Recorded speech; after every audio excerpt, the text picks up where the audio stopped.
बांग्लादेश बनने की राह पर बलूचिस्तान मार्च और बुलंदशहर पर बीएलए का कब्जा। मारे पाक सेना के 45 जवान।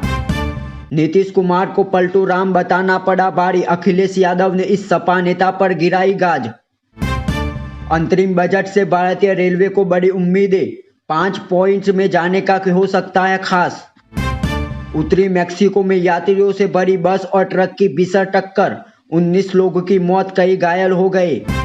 बिहार की नीतीश सरकार का 10 फरवरी को विधानसभा में फ्लोर टेस्ट साबित करना होगा बहुमत।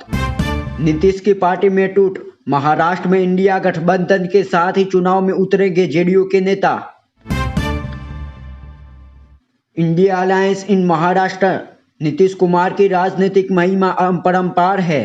उनकी पार्टी से अब एक बड़ी खबर सामने आई। असल में बिहार में एनडीए के साथ सरकार चला रही जेडीयू के महाराष्ट्र के नेता और राष्ट्रीय महासचिव कपिल पाटिल ने महाराष्ट्र में गठबंधन के साथ चुनाव लड़ने की तैयारी का ऐलान किया है। कपिल पाटिल ने बताया कि उन्हें आज महाराष्ट्र में गठबंधन की सीट शेयरिंग को लेकर चल रही बैठक में न्योता दिया गया था। बैठक के बाद उन्होंने बताया कि जेडीयू की तरफ से बुलडाड़ा लोकसभा क्षेत्र से सीट देने की मांग की है। बिहार में नीतीश कुमार के नेतृत्व वाली नई एनडीए सरकार 10 फरवरी को विधानसभा में विश्वास मत हासिल करेगी। जेडीयू अध्यक्ष नीतीश कुमार ने रविवार को रिकॉर्ड 9वीं बार बिहार के मुख्यमंत्री पद की शपथ ली। इसके पहले नीतीश कुमार ने महागठबंधन और विपक्षी गुट इंडिया से नाता तोड़ लिया था और सीएम पद से इस्तीफा दे दिया था। महागठबंधन के सीएम पद से इस्तीफा देने के बाद उन्होंने भाजपा के साथ नई सरकार बनाई, जिसे उन्होंने 18 महीने से भी कम समय में पहला छोड़ा था। अब बीजेपी के साथ मिलकर बनाई गई सरकार के लिए 10 फरवरी को विधानसभा में विश्वास मत हासिल करना होगा। उत्तरी मैक्सिको में मंगलवार को यात्रियों से भरी बस और ट्रक के बीच भीषण टक्कर हो गई। इस टक्कर में 19 लोगों की मौत हो गई और कई अन्य घायल हो गए। स्थानीय समाचार आउटलेट एन के मुताबिक यह घटना मैक्सिको के उत्तर पश्चिमी सिनालोआ में हुई है।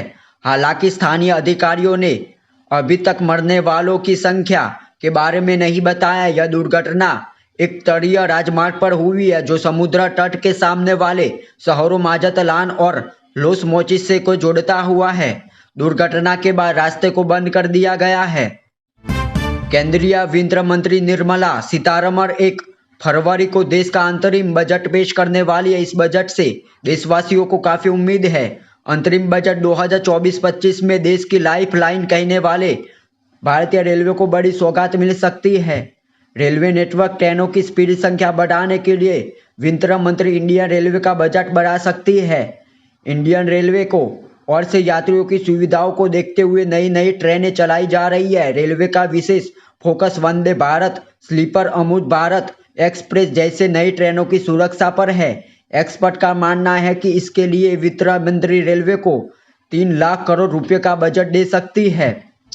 बिहार में पलटी मारकर नीतीश कुमार ने बीजेपी के साथ सरकार बना ली है, जिसके बाद कांग्रेस समेत कई विपक्षी पार्टियां नीतीश पर लगातार निशान साध रही है। वहीं उत्तर प्रदेश में समाजवादी पार्टी को नेता आशुतोष सिंह को नीतीश कुमार पर तंज फंसना महंगा पड़ गया। नीतीश कुमार को पलटू राम कहने पर सपा ने आशुतोष सिंह को पार्टी से निष्कासित कर दिया है। सपा नेता आशुतोष सिंह ने नीतीश कुमार के पलटी मारने के बाद पलटू राम को होर्डिंग लगाए थे। इससे नाराज होकर समाजवादी पार्टी ने पूर्व सचिव युवजन सभा आशुतोष सिंह को निष्कासित कर दिया है। उनके खिलाफ अनुशासनहीनता और पार्टी विरोधी गतिविधियों में लिप्त होने का आरोप है। समाजवादी पार्टी के राष्ट्रीय कार्यकारी सदस्य अरविंद कुमार सिंह लेटर जारी करने निष्कासन की वजह बताई है।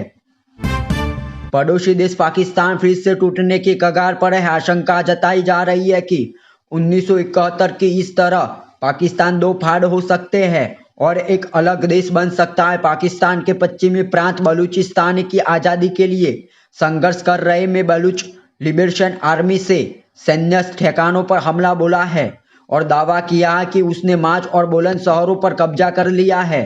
बीएलए ने दावा किया है कि मार्च शहर में हुए हमलों में पाकिस्तानी सेना के 45 जवान मार गए हैं, जबकि पीर गेब में 10 लोगों को ढेर किया है। हालांकि पाकिस्तान ने किसी भी सैनिक के मारे जाने से इनकार किया है।